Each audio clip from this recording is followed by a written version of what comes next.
Welcome back to CES with Nerd News Social. We are talking about LumixUV.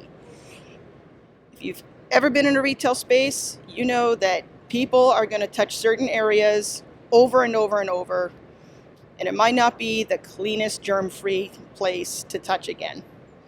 And what Lumix does is provide a way to sanitize these areas with a UV light.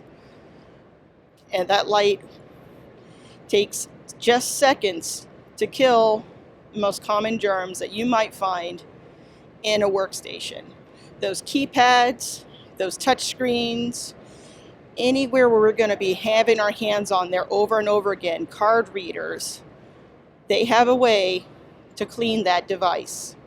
So what you see is a wand that moves over the device itself, takes about 15 seconds to kill germs and bacteria like E. coli or COVID.